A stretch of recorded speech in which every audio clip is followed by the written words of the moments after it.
AITAH for telling the man who sexually assaulted me that I'm happy his mom is dying of cancer? His mom did nothing to me. I don't even know his mom. However, I know he loves her. And more importantly, I know her cancer hurts him. His mom has been diagnosed with stage 4 cancer. Yes, I'm a freak who researched the hell out of it and relished in joy for his misery. Surgery after surgery, chemo after chemo, scan scare after scan scare, crying, and midnight hospital visits are his current reality. It gives me peace knowing he's suffering given I receive zero justice for his actions. I told him this a year after what he did to me via text. I hope your entire family dies of cancer. He screenshotted and blocked me. Probably because I kept threatening legal action against him, but no point as there's no evidence. I meant it. I do wish that. I do pray that. AITAH? In the past, I wasn't like this, and never have I taken such joy and pride in someone's misery. I guess circumstances change people. Update. I need to update this post to thank all the people who commented in my defense, those who understand coping mechanisms, trauma, and sympathize with victims of rape rather than their rapists. Since posting this, I've been subjected to abuse from disgusting people, grown men and women, saying things like, "F you, oh wait someone already did. The SA, couldn't have happened to a nicer person. I hope karma gets you and your family." I didn't realize how hypocritical, self-righteous, and low people could stoop, but this has been an eye-opener to me.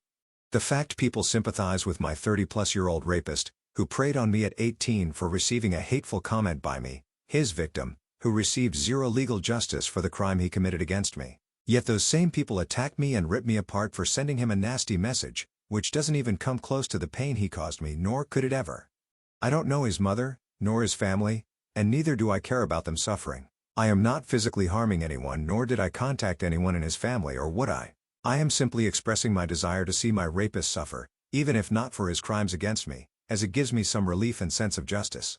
If the hate-filled people in my comments can sympathize with my rapist for a rude comment his own victim sent him but proceed to label me an asshole and worst, I'll happily be an asshole in their books. I don't take moral advice from those I don't ever want to be like. Thanks again for the supportive kind messages from the people who get it. You make this post worth it, even with all the abuse. Stories from Reddit. My faith in humanity. Real proud of my comeback to an airplane, Karen. I have relatively wide shoulders and was flying middle seat in economy. I was coming back from a work trip on a full flight from New Orleans to Atlanta, about 1.5 hours. About 5 minutes after takeoff, the aisle seat Karen was acting really restless, squirming, sighing, rolling her eyes, and scoffing. It was clear it was because I was using the armrest between us. I tried to make as much space as possible for her, but given my size and seat, I couldn't really do much. Then she snapped at me, going off about how nobody is impressed by your muscles, you take up way too much space, no one wants to deal with meatheads like you, blah blah blah. So I interrupted her little rant and very politely but very loudly replied with, "Miss, why don't you simmer down? This is a short flight, and if there's one thing no one wants to deal with, it's a crying child on an airplane." The window seat and folks across the aisle burst out laughing. Karen was beet red and seething for the rest of the flight. That's it for now, see you in the next post. Keep it potable. Story from r/petty revenge. The maintenance man woke us up at 6 a.m. with hammering in the empty apartment next door, so I got even. This is the second day in a row that they've done this, but it's Saturday today, my guy. I simply got up, asked my husband to be patient with me, as he was staring at me, confused, because he saw the look on my face and knew someone was about to get it. I went to the bathroom that's adjoining the sawing and hammering. I put Baby Shark on a loop and taped my phone to the wall. The saw stopped almost immediately. We could hear them talking from one room to another, but the hammering was still happening. By 8 a.m., there was silence. At 8:47 a.m., they knocked on the door and apologized for waking us up and said they hope we have a good weekend.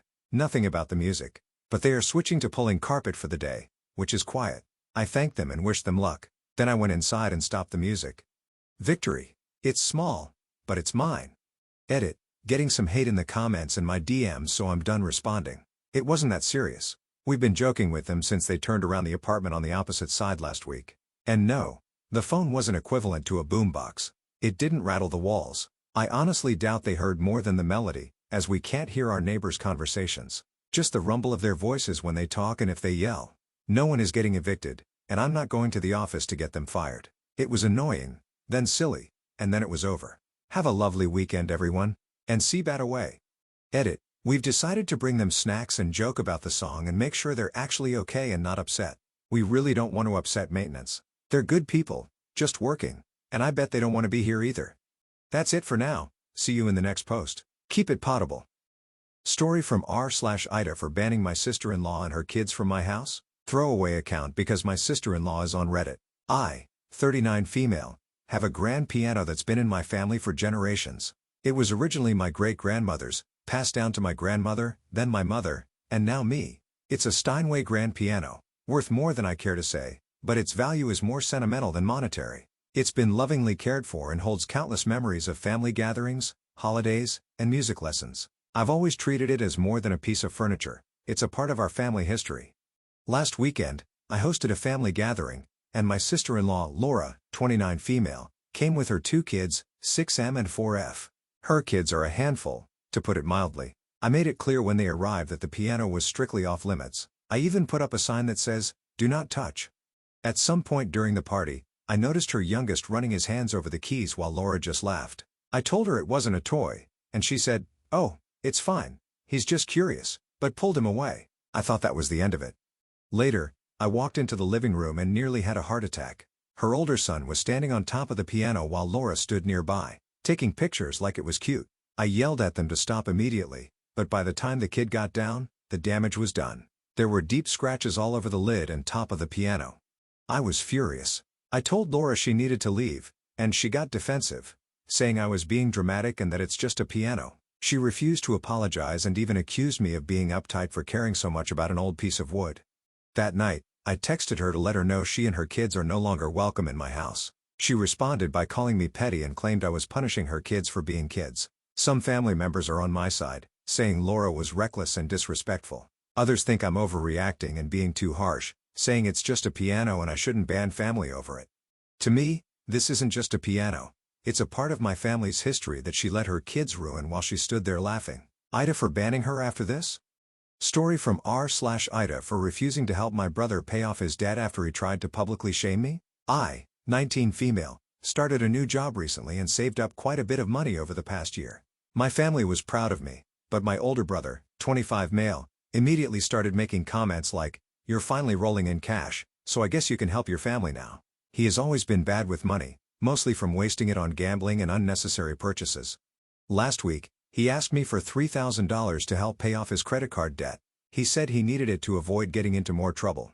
I told him no because I've seen how he handles money, and I don't trust him to use it wisely. He got mad and called me selfish, saying I was being unfair since I don't have any big expenses right now.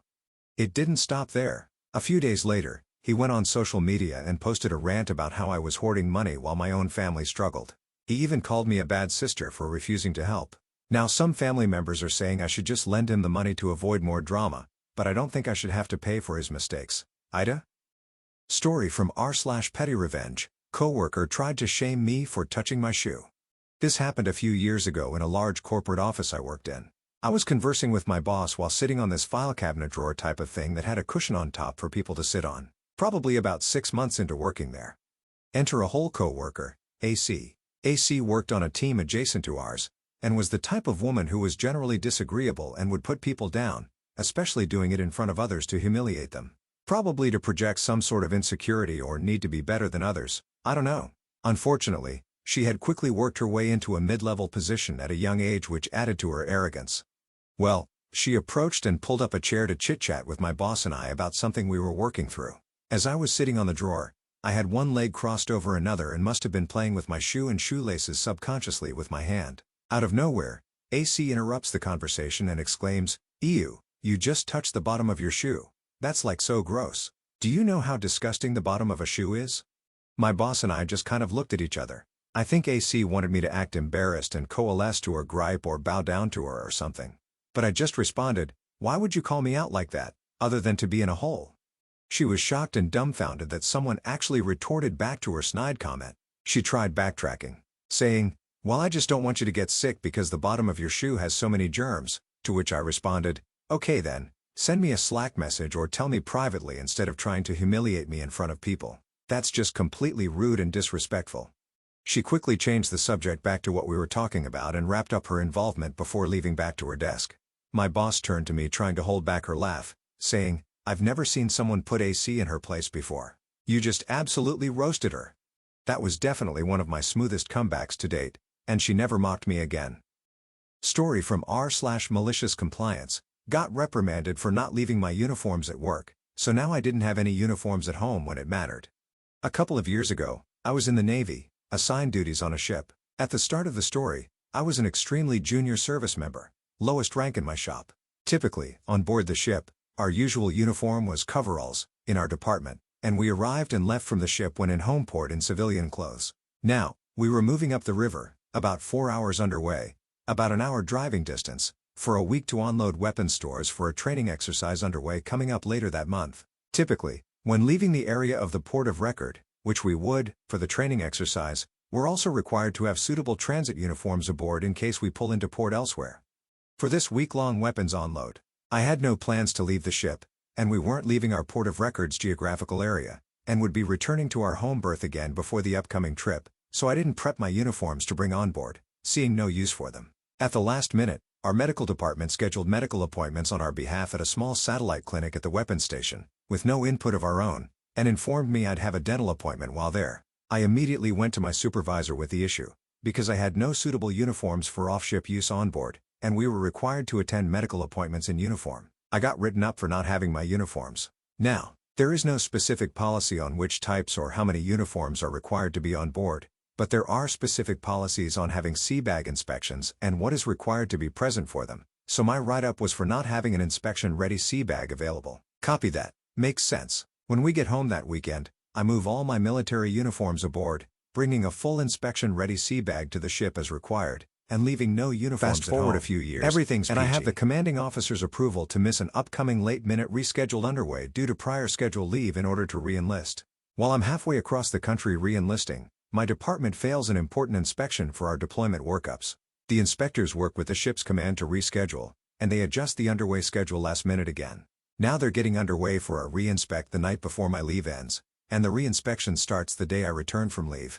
The inspectors will be ferried to the ship the morning of by water taxi. They asked me to curtail my leave a day early, buy new tickets, and show up to help with this re-inspect. I informed them that I would prefer not to dole out thousands of dollars of my own money for last-minute changes to travel arrangements because of their failure, but understand if ordered I can financially do so. Since my leave was approved by the CO to miss an underway, I'd like verbiage from the CO that my leave has been rescinded, recalling me. And if I receive such, it'll make me question my dedication to re-enlisting in a Navy that doesn't care about my financial well-being, meaning I'll leave this 6 months earlier than they expected, when I get out of the Navy instead of re-enlist, and won't return with signed re-enlistment papers. They balked, of course, and had me report the day my leave was originally planned to end. They decided I'd catch a ride with the water taxi, and all the senior officer inspectors, for the hour trip to meet the ship. Sounded interesting. The stinger? I asked them what I should wear for the water taxi ride, as all my uniforms were on the ship. They freaked out and asked why all my uniforms were on the ship, naturally. I explained I was ordered to do so by my supervisor and received a counseling chit for not having left all my uniforms on the ship previously. My options? Some recently cleaned coveralls. I'd take them home for laundry, ensuring I kept 2 pairs on the ship as required for sea bag rules, from before my leave, or my civilian clothes. Why? Because that's what I was told to do the last time a shipboard uniform use issue came up. So yeah, there I was, a junior E5, in civilian clothes, on board a chartered water taxi with a bunch of 04/05/06s in their uniforms, at 5 in the morning, on the way to redo a previously failed inspection. Story from r/AITAH. AITAH for telling my mom she won't be able to see my daughter for 2 months after she's born if she calls my wife to complain about her birth plan again? I am 33 male. My wife is currently 7 months pregnant with our daughter. The first time she was pregnant, she went into premature labor and had a stillbirth. It was a devastating experience for both of us, but especially my sweet wife. She's finally getting excited about this pregnancy, but there is a part of her that is afraid to get her hopes up in case something goes wrong. She asks me several times a day if I think something will happen and has been having nightmares about having another stillbirth. Luckily, her doctor says everything is going well so far, and I'm confident everything will work out okay this time. My wife and I are from the same town, but live around 9 hours driving distance from our families.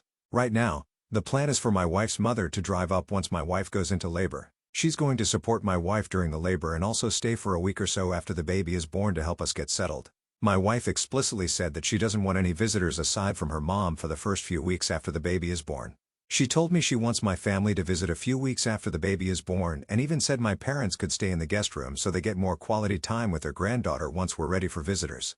I truly just want this process to go as smoothly as possible for my wife in light of what she went through the last time around, and so I'm 100% behind whatever plan makes her feel the most comfortable. Yesterday, I got a call from my mom asking about the birth plan. I explained our current plan, and my mom said that she and my dad would drive up once my wife goes into labor. She didn't mention being in the delivery room, but said they'd be in the waiting room to meet their granddaughter. She also said they'd stay at a hotel nearby and so they could spend time with the baby once she's home. I told my mom that we're excited for her to come up and meet the baby, but we'd prefer if she wait a few weeks until we're settled. My mom said that my mother-in-law is coming up right after the birth, and so she doesn't understand why she can't be there.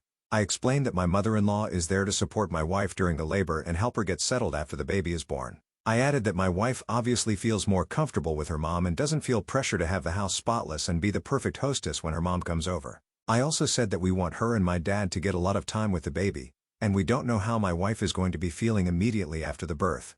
My mom started rambling about how a boy's mom always gets the short end of the stick and everyone should be included when it comes to major milestones like the birth of a child. The funny thing is that my younger sister had her first baby about 6 months ago. She can't stand her mother-in-law, and she still hasn't given her the green light to come and visit. My mom and my sister have both justified this by saying her mother-in-law is rude and difficult to be around. This is true, but also, my sister holds grudges and doesn't get along with most relatives. I responded to my mom by asking why she's okay with my sister keeping her baby away from her mother-in-law for 6 months if everyone should be included. My mom was furious. She said that there was more to the situation than I realize and that this situation is completely different since she's always been perfectly nice to my wife. I asked what I was missing, and my mom just said that my sister's mother-in-law ruined her bridal shower by bringing her obnoxious friends. I said regardless of the situation, I want to make this experience as stress-free as possible for my wife given what happened last time. I said that she just wants me and my mom for a while, and I understand her perspective. I told my mom I love her and am excited for her to visit, and will make sure she gets plenty of time with her granddaughter. She seemed disappointed, but I thought we were on the same page. A few hours ago, my wife told me that she got a call from my mother. She said my mom was crying and saying she felt excluded and like we didn't want her to meet the baby. My wife is a sweetheart and a people pleaser and she truly took this to heart. She seemed stressed and asked me if we were doing the right thing. I told my wife I wanted her to feel as comfortable as possible and that I'd deal with my mom moving forward. I was furious to say the least. The stress isn't good for my wife, and she's already under a lot of it because of her fears that history will repeat itself. I called my mom back and told her that if she calls my wife about the situation again, she won't get to see the baby for 2 months. I said I'd add a month for every call after that. I meant this kind of as a joke, but I was being serious that she can't be putting this stress on my wife right now. My mom said we were excluding her and my father and that they raised me better than this.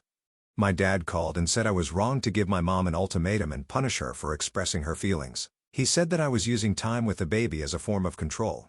I explained that I want them to have a good relationship with my kid, but I desperately don't want any extra stress on my wife right now. My dad says I owe my mom an apology for saying I'll add months to the wait time every time she speaks to my wife about the birth plan. I disagree. AITAH?